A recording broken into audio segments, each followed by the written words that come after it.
friends. Welcome back to the Legal Paige podcast. Today's episode is going to be a little different. I'm not going to talk about legal stuff, and I'm not interviewing any guests. I am actually talking all about my photography business and a little reflection on my wedding season for 2019. I recently just ended my wedding season in the middle of July because I only took on a select number of weddings this year. And I just want to kind of chit chat with you about my experiences, a few things and lessons that I've learned, and just let you know where Paige Marie Photography is at right now. So with that being said, let's get into this episode. You're listening to the Legal Paige podcast, where we chat about life and business with a legal twist. I'm Paige, attorney and photographer helping online businesses and creatives tackle their business dreams without breaking out in hives. No more legal mumbo jumbo. This podcast features simple, bite-sized advice that'll have you legally legit in no time. Are you ready? Let's get started.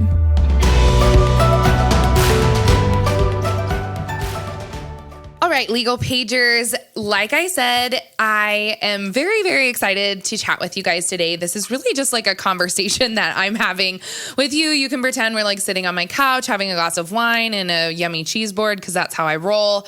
I am chatting today not about legal stuff, even though I am the Legal Page, but one of my other passions and the other business that I run is photography, and Paige Marie Photography is the name of my business.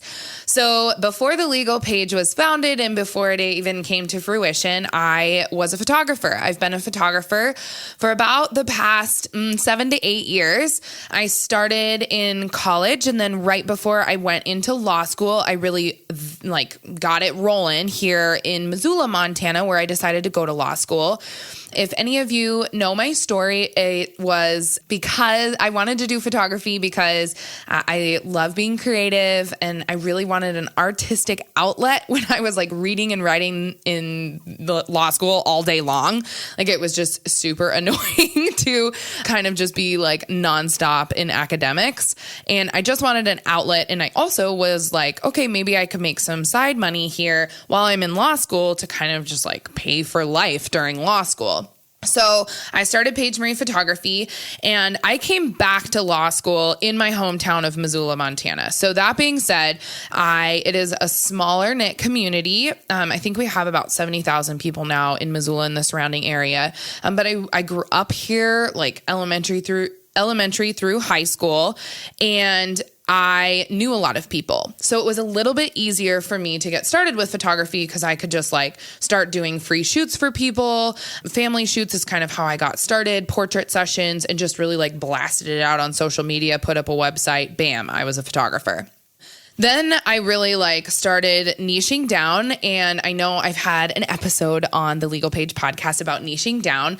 So I'm not going to go into that here, but I really got heavily into weddings and senior photography. So that's what I've been focusing on the past few years.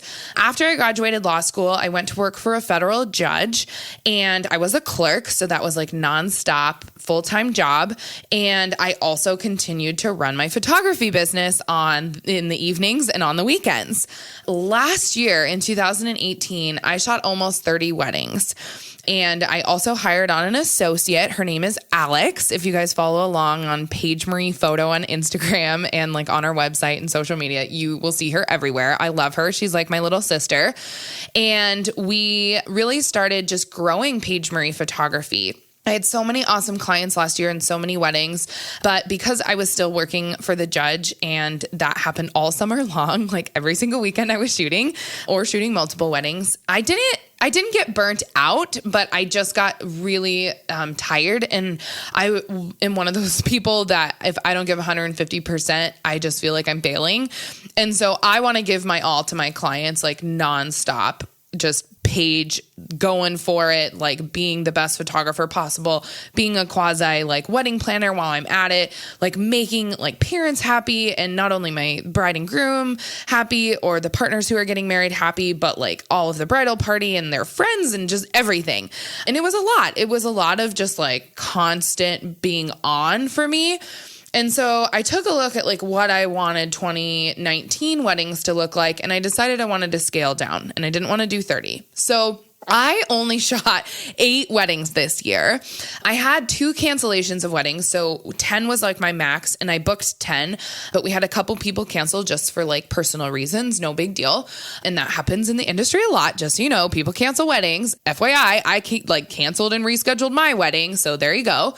But like, I didn't shoot a lot of weddings. 8. Some photographers are like, oh my gosh, like, are you just starting out? And I'm like, no, I've been doing this for a while. But honestly, that was plenty for me this summer.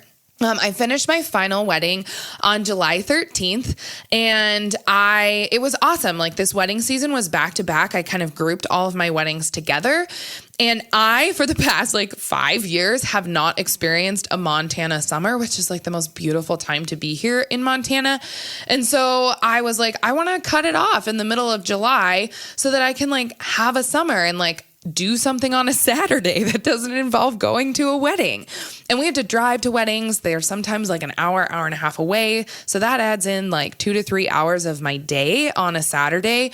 And then I shoot for like 8 to 10 hours. So it's just a lot. And then of course, like all of the post-wedding work on Sundays, like Alex and I would cull and then I'd edit and then we'd put up highlight images and we do blogs for all of our clients, like right after the wedding. So we do a lot of post-wedding work as well. Of course, then editing and delivering all of the images to the clients. That all said, I really just wanted to like reflect on what 2019 like wedding photography looked like for me. These past few years shooting weddings have been amazing. I'm literally obsessed with shooting weddings. I'm also just obsessed with weddings and the wedding industry in general. Hence why the legal page is also like helping wedding industry professionals across the US. I love them. I love everything about them. I want people's big days to be the best days possible. And I want them to get like such beautiful images that are timeless and that they can treasure for a lifetime and like grandparents and parents can put on the wall forever. So yeah, like I said, I've had so many amazing couples. That's like the first thing I just want to chat about here is my couples. I, knock on wood, have never, ever had, people have asked me if I've had a bridezilla and I've never had one. I think I am intentional on making sure that my clients and myself are a good fit from the get-go. A lot of these people are word of mouth referrals.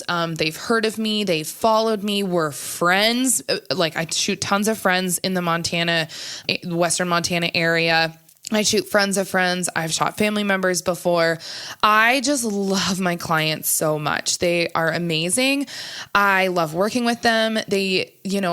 Obviously there's heightened emotions on a wedding day, but I never let that get in between of like myself shooting and them having a really joyous time in front of the camera. I don't want people to feel stressed or like, just like not willing to like get their pictures taken on a wedding day.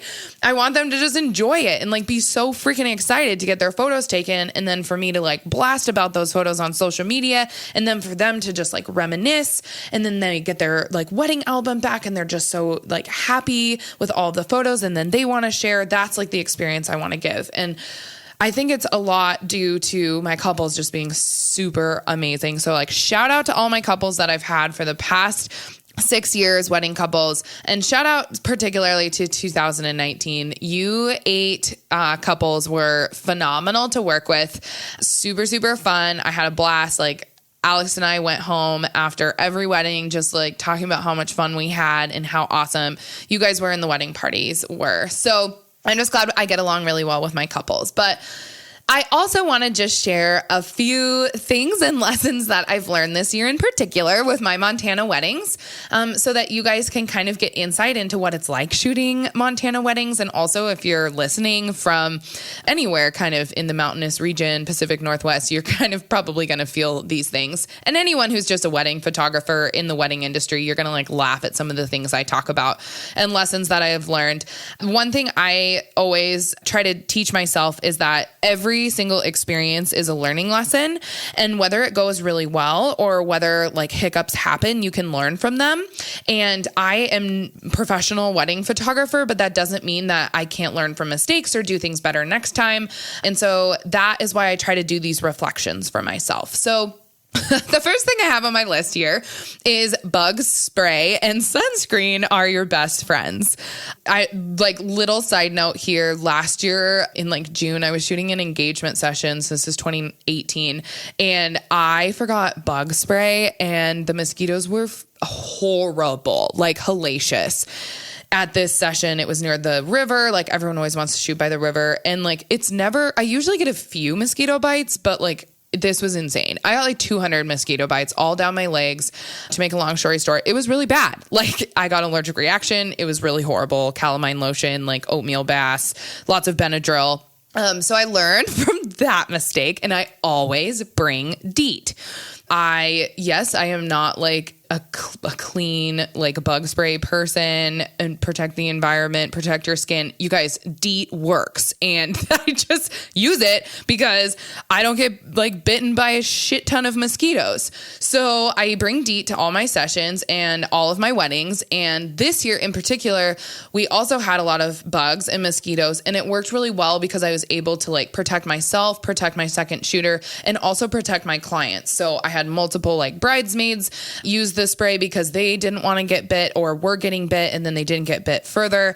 And same with my brides. Like we had one wedding where the bride was feeling really icky because she felt like she was getting a lot of mosquito bites. And there we were as the photographers with bug spray, like dun dun dun dun, we have bug spray to solve all your problems. So yes, bug spray is great.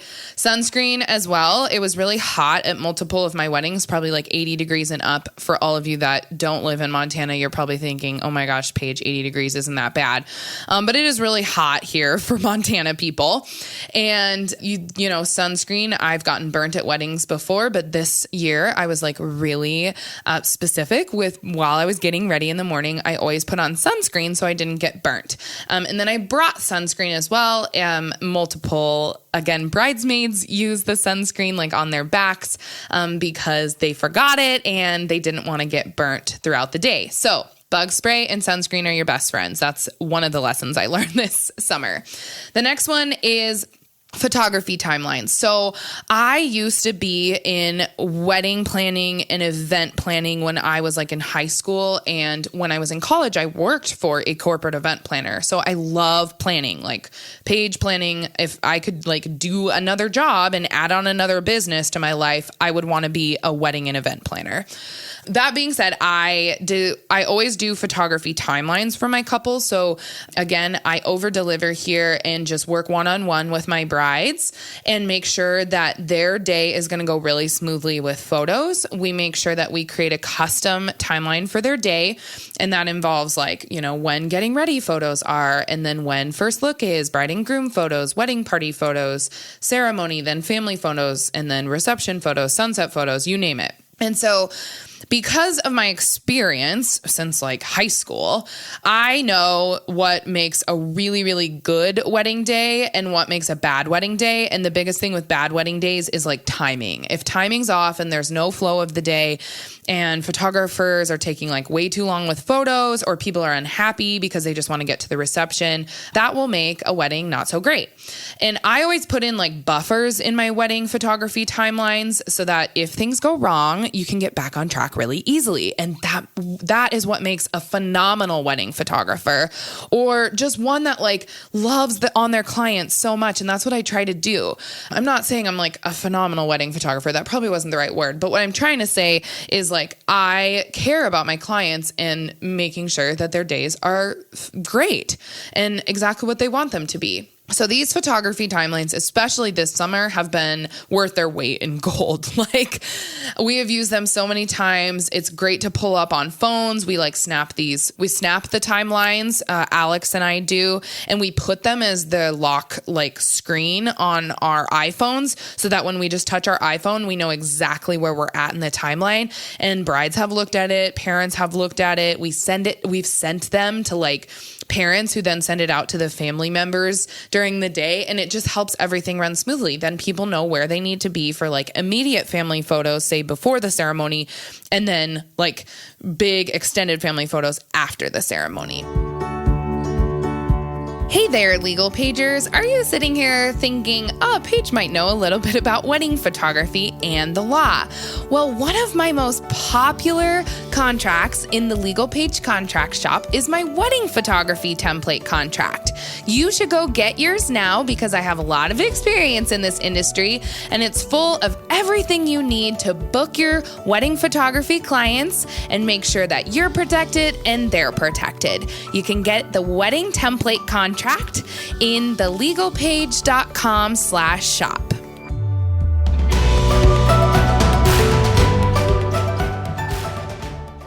Okay, so photography timelines, big lesson, big thing that I learned this year. Always use them. They work really well. The next thing is make friends with the parents and the siblings and the bridesmaids. They are your best resources and best friends to use at a wedding to help you do things and move things and take things back. Like I remember one mother of the bride in particular, she was awesome and I loved her. And she just like came up and as I was doing, there's like a big window and I did my detail shots upstairs while Alex was like getting all of the getting ready downstairs of the bride and the bridesmaids. The mom came upstairs and we just like were chatting and talking about the wedding. And I got to learn more about, like the big day and like how they have prepared for the wedding day and how the mom was so excited and like family members that were coming in. And then she was so excited to see how I was like specifically like designing all of the detail shots for her daughter. And she was like, oh, this particular piece was so important to blah, blah, blah. So she gave me like the story behind this like detail shot. And it was just awesome. And we made such good friends. And like throughout the day, she was always there to be like, how can I help you? And I remember after detail shot, she was like, let me take whatever you need back downstairs. And you guys, that saves me like not only 10 minutes or 20 minutes, it saves me a ton of time on a wedding day when I've got people helping. Bridesmaids are moving chairs or, like moving things in the getting ready room that are just like sporadically all over. And I want it to be like a clean and like beautiful background for the bride for her getting ready photos. So honestly, they are your best friends. Be friends with the parents, be friends with siblings of the bride and groom, and be friends with bridesmaids. That is a big lesson that I've learned over the past, 6 years, but also particularly this wedding season. Shout out to all of the people who've helped me at all my weddings. The fourth thing, be efficient.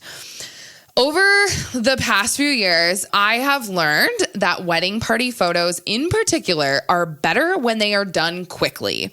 So the guys are hot. They are hot in their suits and their jackets and they just want to take them off. And the girls, while they like usually getting their photos taken more than the guys, they really just want to get back to like celebrating the bride and celebrating the wedding day.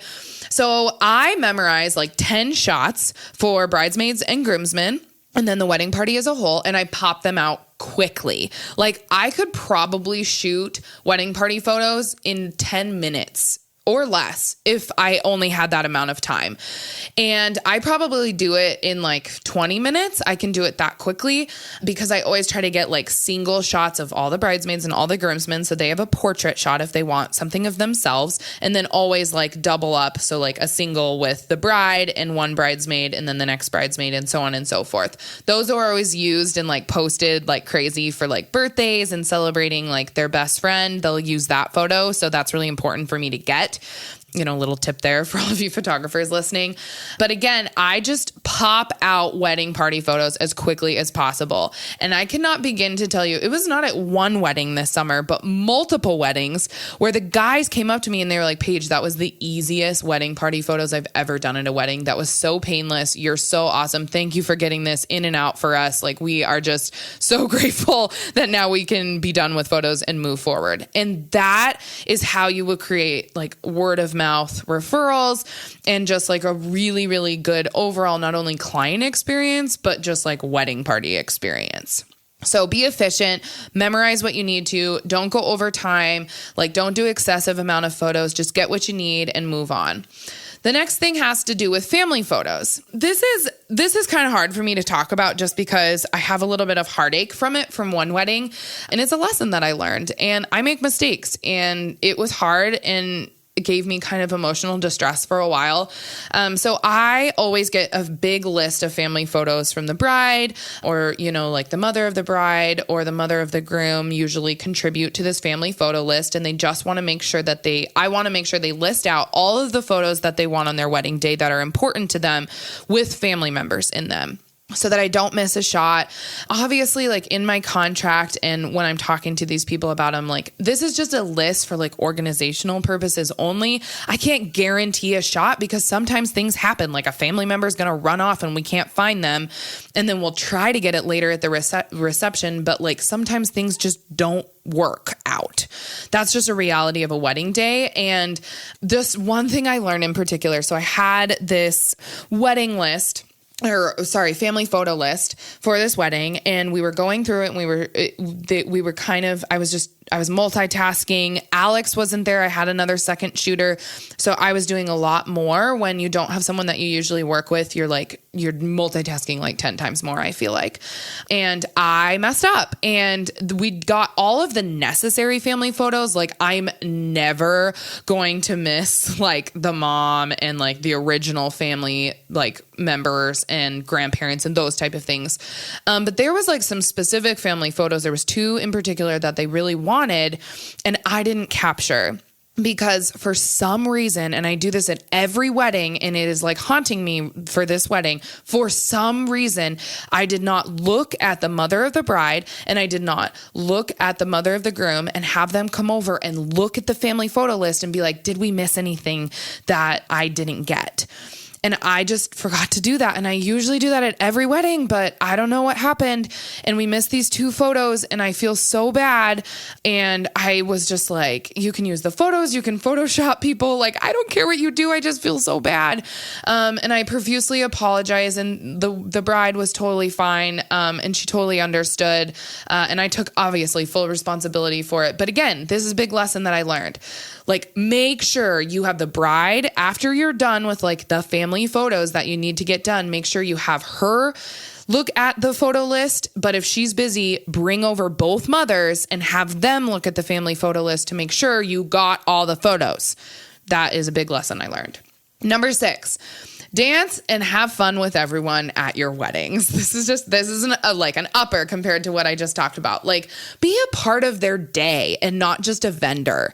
Like, love on your clients and dance with the DJ and dance with the guests and like be cool.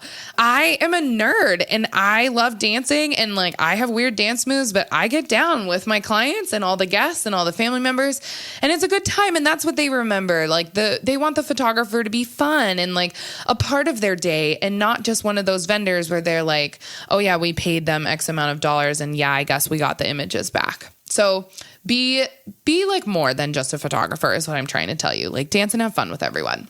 And then number 7, be kind and generous and give things back to other vendors. So I always like love on my vendors. If I don't know like their contact information or I haven't worked with them prior to that particular wedding, I'll pull out my iPhone and have them like put in all their contact information in my notes so that they are like, oh my gosh, this photographer is actually going to like contact me and send me photos. Like give back to them, make love on them. I also make sure that if I'm like trying to tag someone during my wedding day, yes, I do post like throughout the day, like a play-by-play live as we're going. And so I'll make sure that I'm tagging particular vendors because they're just going to reshare those. It's better for your business. Give shout outs to them on social media. I remember one wedding, I was like, that was the best DJ I have ever worked with. And I like messaged him and just gave him all kinds of kudos. So he like feels really good. I mean, he was awesome. And I told him I'm going to refer him to everyone. And then always, always, always give them photos to use for their own marketing and advertising. I do highlight images and blogs for my couples, and I do that the week after their wedding. Usually it's within like 3 to 5 days. I used to do it like within a day and a half, but I kind of just do it the week after now. And then I always make sure that after I post the blog and there's like a, 12 hours for people to just view the blog because I want that SEO to my website. Then I send the clients their highlight images that are all of the photos that were on the blog. And then I also send those highlight images to the vendors so that they can use those images like right away and start posting because it's fresh. It's in their mind. It's the most recent wedding that they've done and offered their services for. So I love on my vendors a lot. Okay, that's kind of all the lessons that I've learned. That was a lot. I hope you learned something. Sorry, that was kind of long, but I'm just doing a reflection for myself. And it's really awesome to think back on my wedding photography experiences and all of my clients. And just, it was a really good year and a really good 2019. Okay, so now what's to come? So obviously I'm not shooting any more weddings this year. Alex is an associate for me, so she does have a few more weddings under Paige Marie Photography, but I will not be there. She's the lead photographer for those. So I'm taking 11 months off. I have a couple weddings booked for 2020. The first one is in June, and I really anticipate only taking on about 3 more weddings, so 5 total. I just want to limit myself for the sake of balance. I'm really ramping up with the legal page, and I love the legal page. It's like my 2 passions into one, the wedding industry and photography with lawyering. And I want to focus more on that and I'm speaking at a lot of conferences and events across the US in the next year. So I'm gone quite a bit. I'm also getting married next year in 2020 to the love of my life, Marco. And I just want to focus on planning my own wedding and enjoying that time with my family and my fiance instead of, just giving my all. Like I talked about, I just give my wedding clients really 150%. And a lot of that energy I really want to use towards my own wedding. And I'm excited about that. So that being said, Paige Marie Photography is still open for business. I'm just slowing down quite a bit because running 2 businesses, and really they were 2 full-time businesses, was a lot. And I want to give more energy to the legal page. And so Paige Marie Photography needs to just slow down a little bit. So less weddings next year, but I'm still excited and still want to shoot weddings. I love it. And I just don't ever know if I could get rid of it. But I'm just going to slow down and then just focus on sessions that I really want to take on that are at a good time for me. Every, month or so, just take on 1 or 2 portrait sessions, lifestyle sessions, even just branding sessions, anything that really just fills my cup and makes me passionate about the photography that I do. Anyway, I hope you enjoyed this photography reflection from 2019 wedding season from me. Thanks for tuning in to the Legal Page podcast. If you want to hear more about my photography experience and tips and tricks, please let me know and I'll make sure to add in more podcast episodes about it. I hope you all have a great week. See you later, Legal Pagers. Thanks so much for listening to this episode of the Legal Page podcast. See, I told you being legally legit isn't so scary. Be sure to visit thelegalpage.com for all show notes. And it would be super awesome if you could head over to iTunes and leave a review. Last but not least, don't forget to join my free Facebook group for unlimited legal and biz Q&A. Chat soon, Legal Pagers.